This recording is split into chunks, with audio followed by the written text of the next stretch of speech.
So his rotation's very good. I'm impressed, especially the internal rotation. That's nice. We know his, doesn't have a problem in his hip. Okay. Relax your leg for a minute. Let me check your inside your knee. So just let it relax. Good.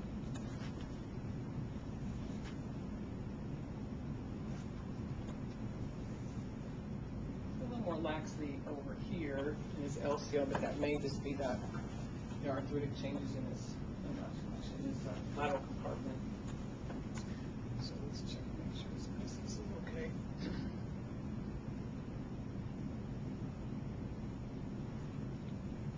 That looks good. That's good. Everything inside your knee, I know you don't like that grinding, everything inside your knee feels really good.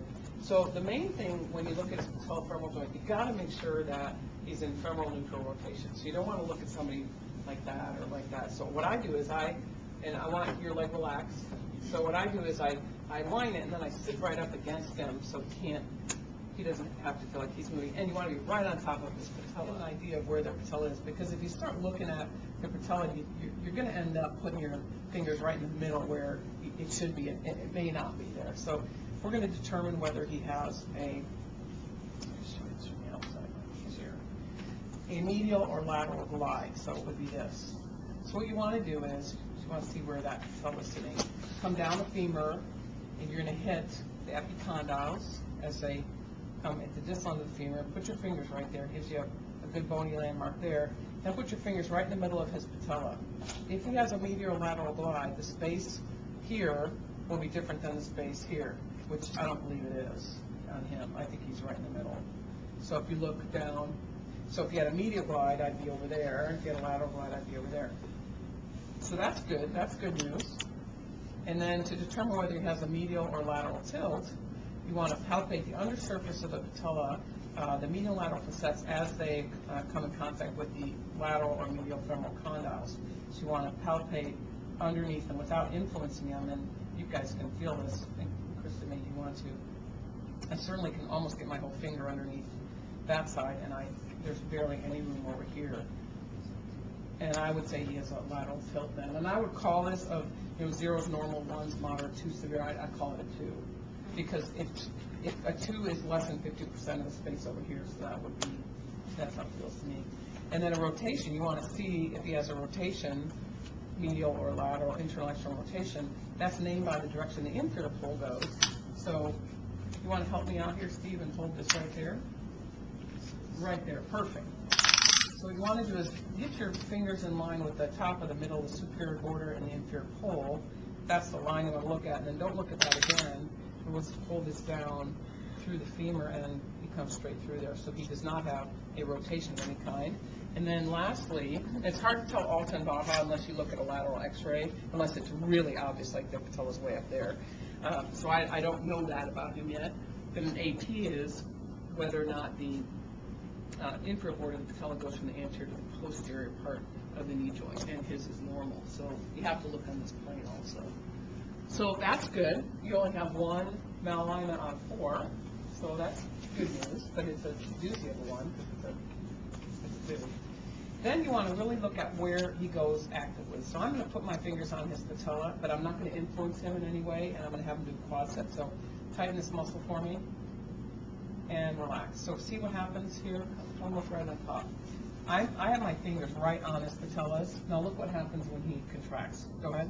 See how he leaves my finger here. So he actively, that's why actively he doesn't like it, because he's going lateral. So you got to stop that pattern there. So the first thing you have to do is get rid of his tilt, then stop that from happening, and then develop the exercise program with his patella in alignment. Okay, when you're beating, is it you feeling like equal tilt or equal lift on both sides? That's what you expect for normal?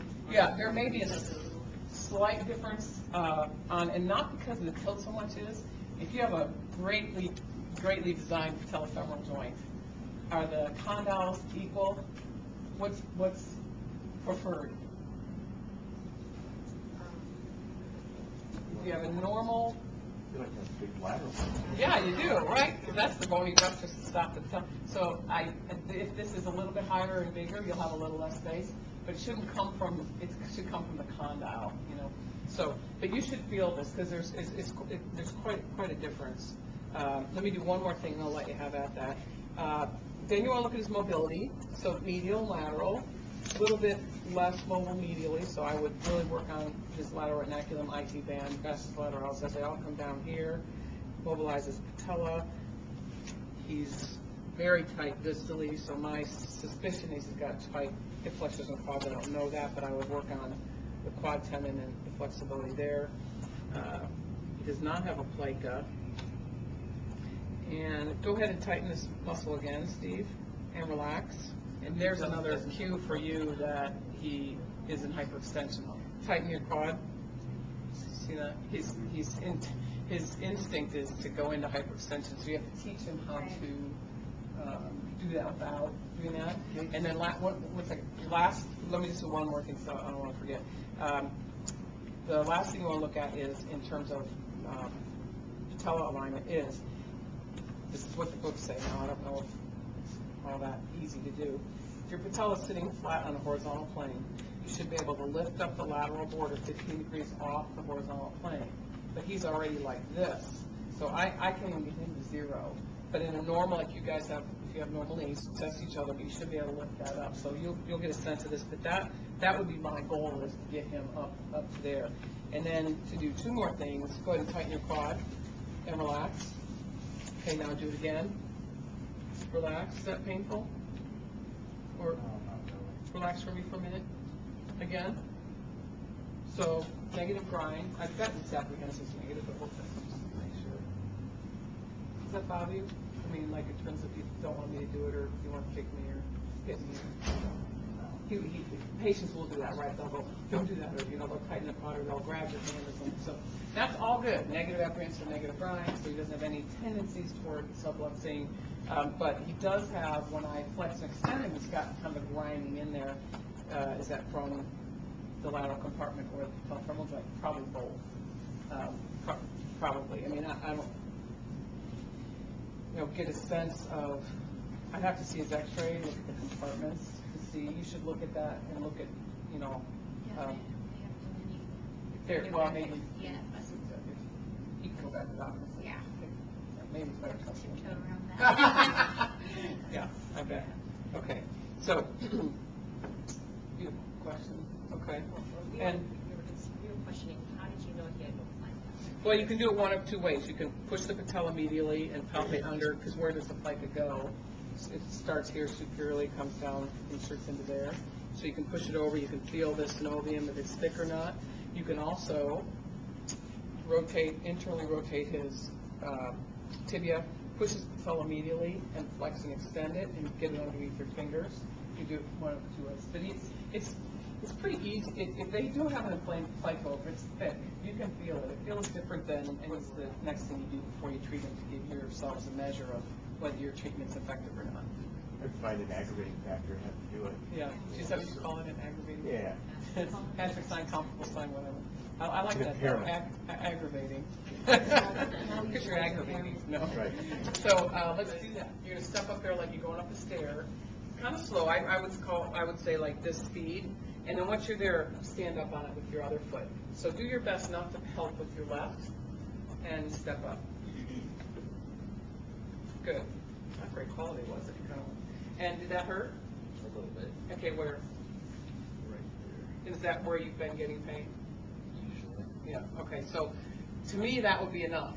Now, and I also, when I come into somewhere, I don't like to aggravate them too much and then leave in your hands to, unaggravate them, but, or as you said. Let's use that as a compliment. Now watch his quality and see if that's better. See if he doesn't go like that, and then we'll see what it feels like. So go ahead and same thing. Good. Any pain? No. So that's what should happen. You should eliminate their pain, get their patella back in the right spot, and now what you can do is you can do all your manual therapy things. This is just one piece of a huge spectrum of what you have to do with them. But our goal is that we eliminate the patient's pain day 1 with this comparable sign, and then go on from there.